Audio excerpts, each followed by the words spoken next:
One of the most common myths that I hear is that if unused, muscle tissue converts into fat. It's really important to say that muscle tissue has muscle cells and fat tissue has fat cells.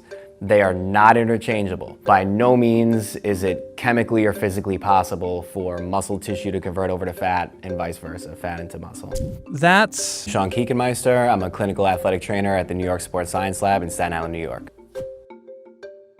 It really depends on your goals. Training fasted in the morning is more conducive to losing fat because when you wake up, you're in a fasted state. And that means your body is basically consuming itself. So it's looking at fat storage, it's looking at muscle storage. That's the time where if your goal is to lose weight and just slim down, lean down, that's the best time to optimize that window for training. But in terms of effectiveness of training in general, I don't think it really matters. You just need to make sure that if you are training at night, you are not fatiguing yourself throughout the day.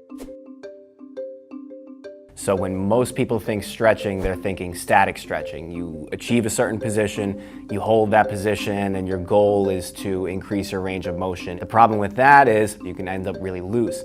And if you follow that type of stretching with something explosive or something ballistic or something strength-based, you now have a loose tissue or you have a lax joint and you're not going to be able to produce as much force, and you could also potentially lead yourself to being injured because you're not as stable. if you are trying to lower your body fat, cardio isn't the best way to do it. Cardio doesn't burn fat, cardio burns calories. So if your goal is to lose weight, you want to be in a caloric deficit. So as a part of getting into that caloric deficit, doing cardiovascular exercises is helpful. But if you're not eating a diet or if you're not monitoring your caloric intake on top of that and making sure that you are in that deficit, no amount of cardio that you do, you can't outrun a bad diet. And in fact, doing too much cardio can actually be a bad thing. If all you're doing is cardio with the goal of losing weight, you can start to burn into that muscle tissue. So if you're burning into your lean muscle tissue now, you could actually be slowing down your metabolism, you could be decreasing your bone density, and you could be making yourself weaker. And that's why I think this myth is potentially the most dangerous and damaging one for the general population. But it may not be as common as the belief that I love this one. One myth I hear all the time is that muscle weighs more than fat. A pound of bricks weighs the same as a pound of feathers. So it's not that muscle weighs more than fat, it's that muscle is more dense than fat. So in terms of you building muscle, you can add weight on the scale. The scale isn't necessarily the best indicator of progress when we're trying to develop our physique, and oftentimes at first you can add muscle and the scale will reflect that you're heavier. But over time, understanding that for all the lean muscle you have, you're increasing your resting calories burned per day, that's a long-term sustainable change in your body as opposed to just doing cardio sessions and going into caloric deficit and starving yourself. So sweating a lot means you got a really great workout is something I hear all the time. Unfortunately, that's not true either. Some people are just naturally more prone to sweating. Some people just have underactive sweat glands. So it means that you're healthy in your filtration system, but it doesn't necessarily reflect the effectiveness of your workout. But if you do sweat a lot, how should you replenish?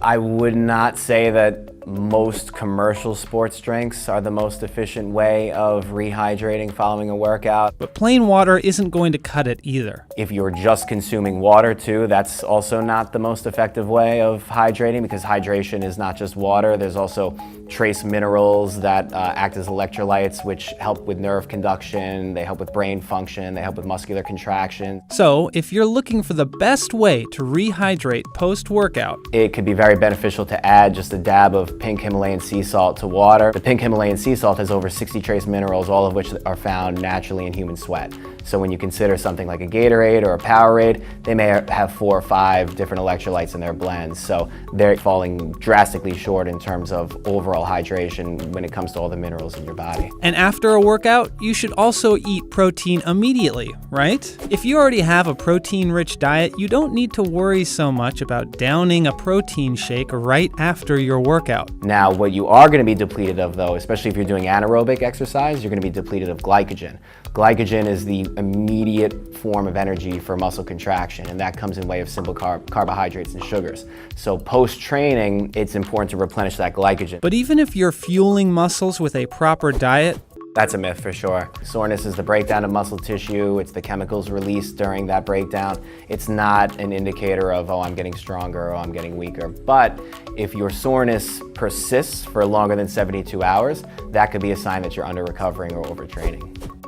1 month is not enough to undo a lifetime of bad habits. So it's important to start slow, find the things that you enjoy, find the physical activities that make you feel good, make that a daily habit,